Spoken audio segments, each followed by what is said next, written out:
Welcome to Season 3 of Hines On Air, a new space for voices with something to say where conversations are recorded and remembered, hosted by Matt Hines. Coming at you from Atlanta, Georgia, welcome to Hines On Air. Hey everybody, we have another episode of Hines On Air, and to me, this topic is one of the most fastest growing, it's most interesting, I think, in all of industry, and that is AI startup companies. And today we have an expert that has seen it from sort of the beginning and to what its current state is. This is Mr. Michael Ulin, and he is the co-founder and CEO of Tenki AI, which helps AI startup companies. So you get some going, and then we'll kind of explore the evolution of these companies because Mike's seen a lot. So, Michael, welcome to the episode. Yeah, thanks so much for having me. Man, it's a pleasure to have you here. Look, I was reading the intro, all right, and it says, my journey includes being part of the founding team at Zesty AI, where y'all do climate risk models for property insurance. Correct. All right. All right, I want to ask you about that company, but there's another thing I saw one time that was fascinating to me. All right, so this is like a YouTube video, and they're talking about climate change, global, just climate change in general. You know, are the Earth's ocean levels going to rise? Is it BS? Are the polar ice caps going to melt? Yada yada yada. And the guy that was speaking at the time says, "Look, there's no such thing as climate change. And the best evidence that the climate is not going to change and that the ocean levels will not rise is because mortgage lenders and very wealthy companies still insure properties on the coast. And if there was any evidence indicating that the ocean levels were going to rise, these companies would know about it, and they would no longer cover those properties." And I said, that is one of the best arguments I've ever heard in against the idea of climate change. Does that make sense to you? I know we're kind of going off the topic here, but when I read that about one of your companies, I was like, question. Yeah. And I think, in response, like these companies are taking this seriously now. I mean, you look at the state of the Florida insurance market or the state of the insurance market in California, two different opposite ends of the country, but one dealing with wildfires, one dealing with hurricanes, and both of those insurance markets are in serious trouble. You have the government of California, the government of Florida acting as a backstop now. So yeah, I think these companies are taking it seriously. You now have mortgage lenders looking into climate risk as a factor into their mortgage underwriting models. But there's also that political aspect to all of this, right? Like the government, the federal government is hugely involved in underwriting mortgages in this country, and they will kind of absorb a lot of the loans that are made by originators or banks. So I think these institutions are taking it seriously, but there's multiple factors at play besides a change in climate. Not only does it seem like these weather events are getting more severe, but we also have this problem of we're building in riskier places, which I saw at Zesty. A lot of people are priced out of larger cities, so they're building more in what has historically been risky areas. So in California, building in higher wildfire-prone areas because it's cheaper, and we're building bigger, more valuable homes in a lot of cases. So when these events do cause damage, the cost is a lot higher because the costs have gone up for everything, right? So we have more severe events. We're building in riskier places, and the stuff we're building is more expensive and bigger, so is more at risk. So you take these factors, and that's why these companies, these insurers are taking this more seriously. So it's not only due to the change, but these other two factors of bigger homes, riskier areas that are contributing to these increased costs. Do you think, when you were going in and writing do you write the actual coding for the AI analysis, or so you do it all? I do it all. You do it all, man. That's cool. Did you find that a risk of climate change was a big issue in writing your algorithms and coding and stuff and analyzing the property for insurance and all? We didn't explicitly model like a changing climate. We were mostly interested in modeling the events, as well as which properties were more or less at risk for a particular event. So, if you have like our first like major product was a AI powered wildfire model. So we would deliver a risk score to insurance companies of, which areas were most likely to be impacted by a wildfire. And if a wildfire were to occur in a given area, what is the risk to that particular home or property based on the attributes of that property? So we looked at things like vegetation density. Is your home on an incline or elevation? So, fire tends to spread uphill. Smoke, heat rises. So if you have a property that's on an incline, you are more at risk than if you're on flat land. And then, do you have like an older wooden roof, or do you have like a metal roof or a more modern roof? So these were all the factors that we took into account to produce these automated risk scores.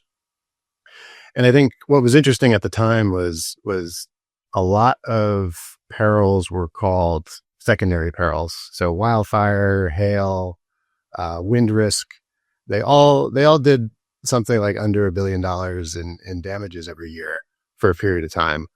And insurance companies just got away with not modeling those out explicitly. They just had a line item on their balance sheet for other costs. But they evolved in such a way that they couldn't do that anymore, that they actually had to explicitly model these out when making an insurance decision. And so that was kind of the opportune time for Zesty, and why we took off as a business selling AI powered underwriting and pricing models to large insurers.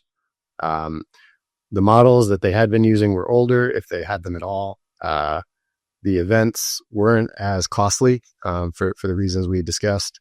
And so there was just this opportune moment to be selling that product into that industry, which we took advantage of. Nice, man. Very good. So you're the CEO of Tenki AI, correct? That's right. What does Tenki mean? Where's that name come from? It's Japanese, so it means weather. It also can mean divine will or a turning point. And we think that encapsulated what we're trying to do with Tenki is using AI for probabilistic forecasts, starting with prediction markets. So, can we use AI to better model future events and how likely or unlikely they are to occur? And that's mainly weather type events? Primarily economic, political, and sports. We're focusing on first, but we could apply the same methodology to weather as well.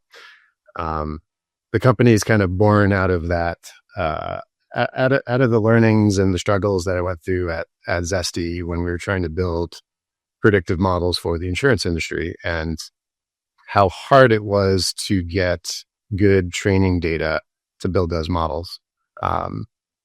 You would wait like a year for like events to occur and see how the model performs. Like, were you right about this particular wildfire? Were you right about this hailstorm? And that cycle of getting the data, using it to refine the models, and iterating on that was just so long. Wow, no kidding. How long was it? Did you sell Zesty? Zesty's still operating. So, but did you sell it? That was a 10-year journey.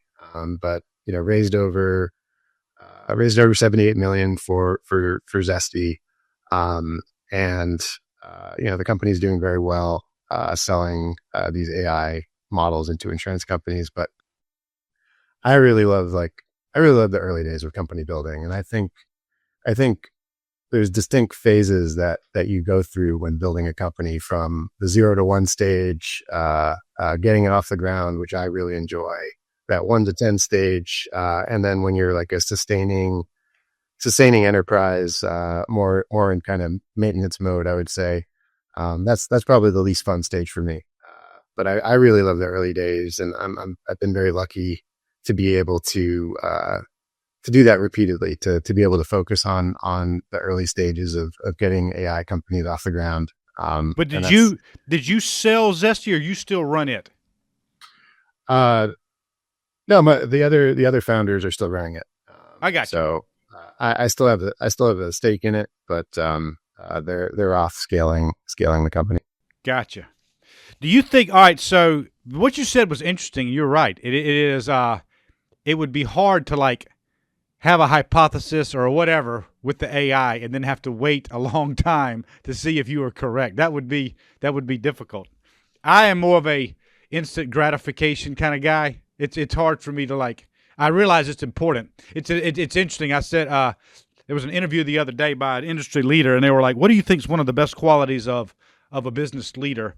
And his response was, "You got to have patience."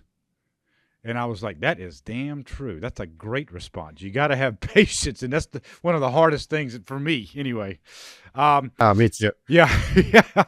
Do you think like? It seems like I heard somebody did this the other day. Create an AI that shows which company's stock is going to go up and which is going to crash. Do they have AI for stuff like that? I assume they would. They do. Is it accurate? I think it's accurate in terms of fundamental analysis. So, the type of stuff that like a Warren Buffett would try to do, like read over the financials of the company, try to understand if the business is in a solid place or not. I think that is accurate. Whether, the stock price might go up or down on a particular day, I think there's just too much randomness involved in that. So I think people are trying, but it's much better as a replacement for, say, a financial analyst who, someone who would go through these dense documents of financials versus, we're trying to do like technical analysis of something going up or down on a particular day. Gotcha. Okay. So Tenki, how many people? It sounds like you had like a group of y'all in Tenki. Is that correct? Yeah, there's 3 of us now. 3 of you. And y'all all own, or y'all all still a part of Zesty and Paxton? No, these are all separate companies. So, okay. All right. So 3 founders in Tenki, but then you're part of Zesty, right? Not anymore. So I left the company after starting it, scaled it for 8 years. And that was kind of an older version of AI, called discriminative AI. So this is all pre-ChatGPT, pre-generative AI.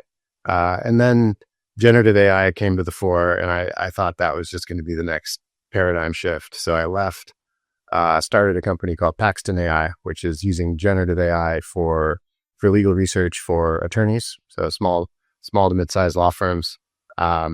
Scaled that through Series A, and then left to do Tenki, where I really love this early phase of company building. Just getting off the ground is where I have the most energy, and I think it's the most fun. So is that a consulting? Do you consult other companies that are getting started with Tenki? I'm happy to throw ideas off people, toss around ideas with folks if they have something of interest. I don't have a formal consulting practice, but advise companies here and there as if people express interest. I got you. But I'm sorry, I may have misasked this. Is Tenki, do you have your own type of AI that you're developing, or do AI startup companies come to you and say, "Hey, Michael, how do I get this thing going?" We have our own AI. So we are focused on using AI for forecasting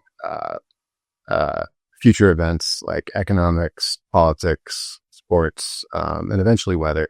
That is freaking cool. So what's really interesting is if you think of forecasting as a discipline like medicine or law, there's been great progress for companies focused on using AI in those fields. So, Paxton did quite well focusing on making lawyers more effective using AI. There's a company, Open Evidence, that does the same thing for doctors.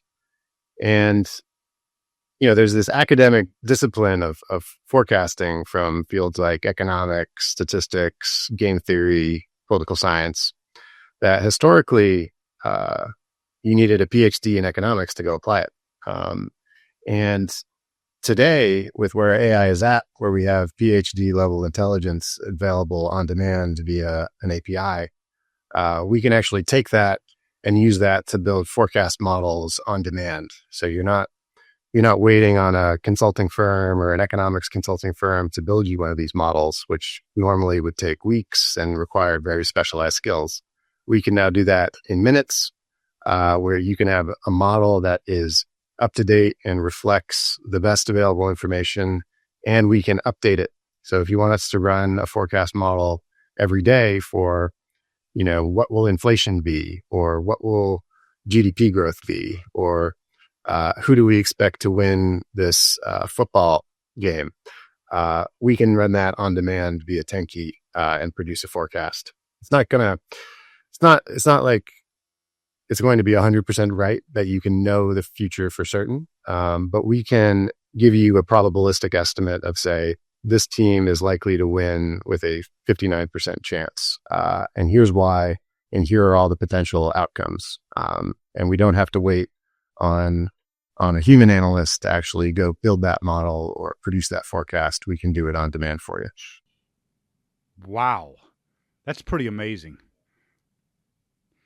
What can you give me some examples, like recent examples of forecasts that you've done? I don't know if there's anything covered by confidentiality with your clients, but there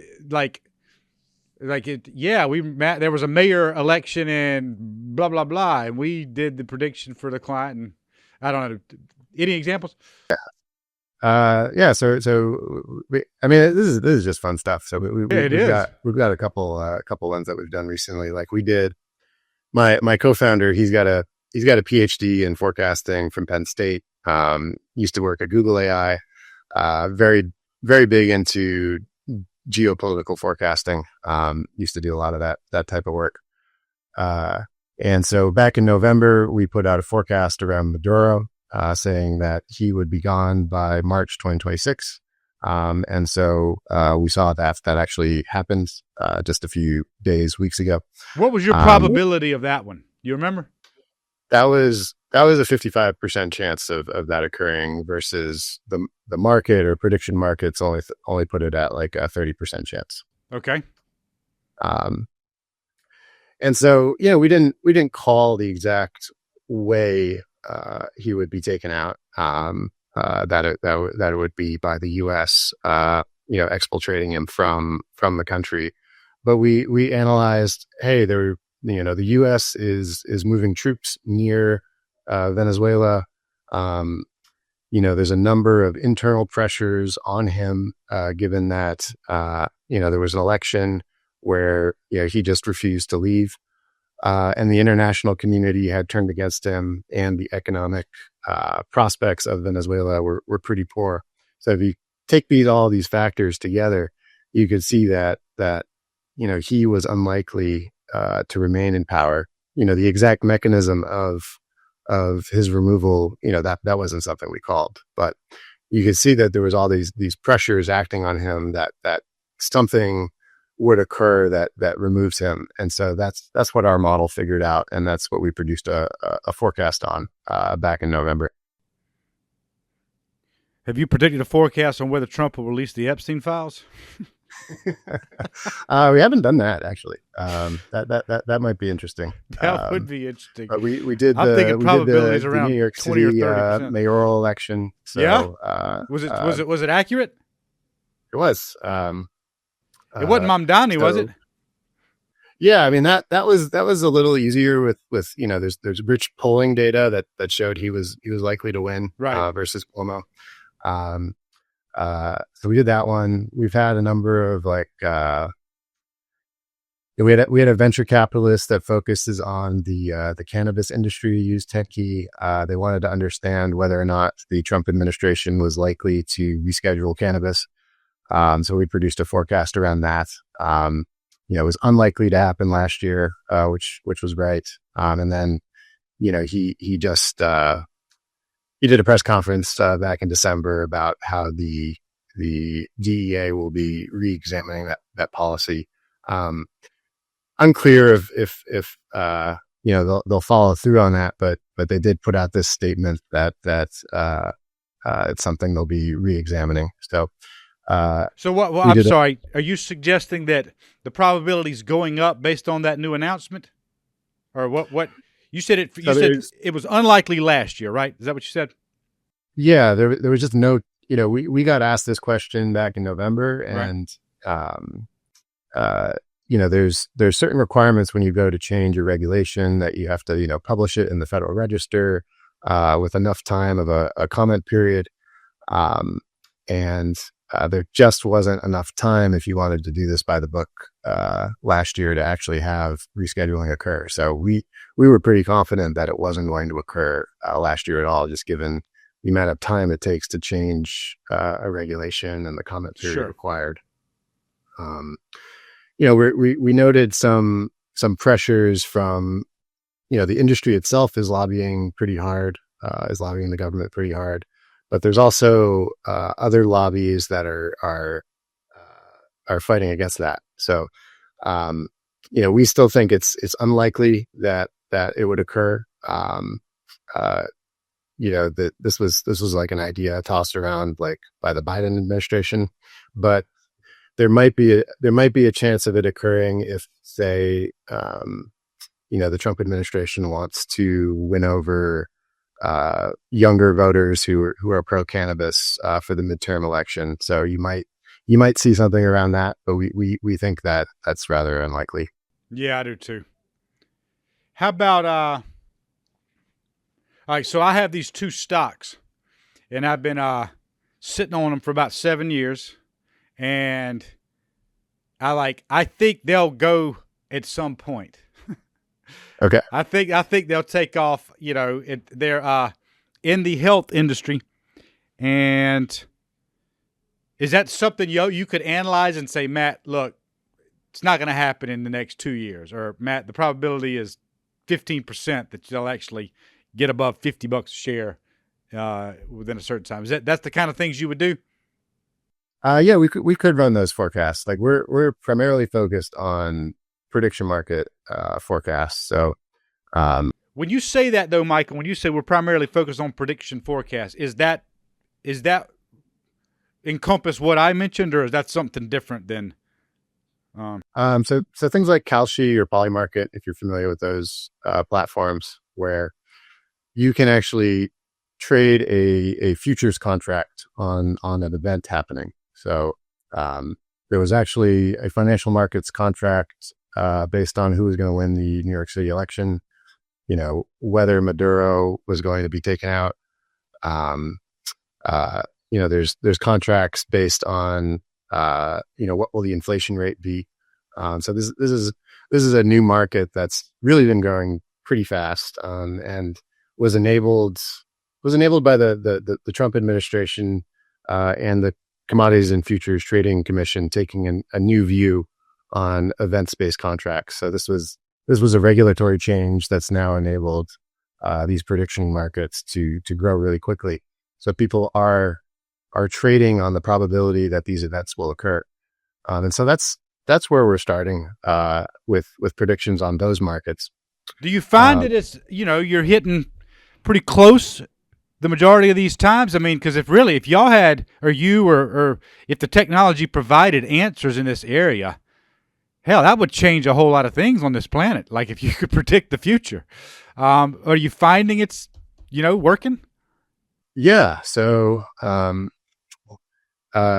we have a 59% accuracy rate on the forecast that we make, okay. And we tend to make these on events where there's some level of uncertainty. So, you can do really well if you predict things that are unlikely to happen. You just make predictions on things that are like, oh, this is 90% for sure that a Democrat will win in California. That's an easy forecast to make. So we're mostly focused on these more difficult questions where there's genuine uncertainty, and so we're doing well. We're doing 50. We're hitting 59% accuracy on those when, based on, say, the market price, you would expect 53% accuracy. So we're pretty happy with that. We're just getting started. The company's only 3 months old, but we're already performing at that rate.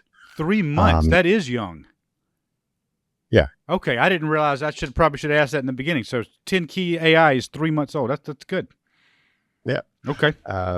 But what we're doing is these techniques, this forecasting methodology, it's been around for decades, and it's been validated by various academic studies. And it does, the intelligence community has studied this stuff. And if you are able to apply these rigorous forecast techniques, you are able to make forecasts that are better than random chance.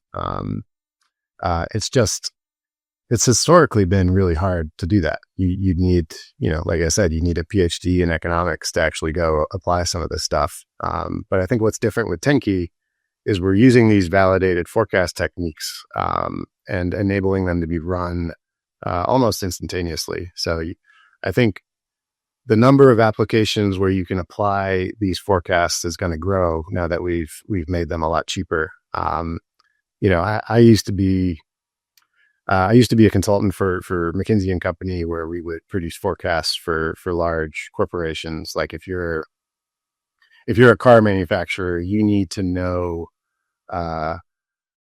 what the market for trucks will be in 2035 if you're going to make a decision about building a factory or a plant. And it doesn't mean that you're going to be 100% right, but if you're going to make that investment decision, you need our best estimate today of what the world will look like in 10 years. And historically, you paid a consulting firm a lot of money to come up with that estimate. And I think what's different with Tenki is we can do that same sort of work and not have it take several months and cost millions of dollars. We can do that on demand using AI for these arbitrary questions. So when you say on demand, you don't have to go enter in a bunch of spreadsheets and scan a bunch of information to give the system its information.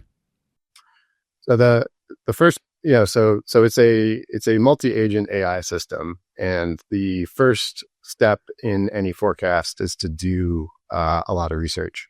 So right now we're using data from the public internet. So for those questions like economics or geopolitics, there's a lot of rich data that's available publicly that we can base our forecasts on. The next step, and we're not there yet today, is going to be allowing people and organizations to incorporate private data that they might have into the forecast. So if you're a manufacturer, if you're a car manufacturer, you might have data on car demand or car sales that's not available publicly, and we'll make the forecast better if we incorporate that. But today we're just running off of publicly available information, and for these types of questions where there's a lot of rich public data, we do quite well. Nice. That's exciting, man. Well, listen, Mike, I'm about out of time, but I appreciate your time here today, and I think what you're working on is fabulous. It's so exciting. Well, thanks. It's so exciting. How would people, Mike, if somebody heard this and they're interested in utilizing y'all's services, where would they go to find you?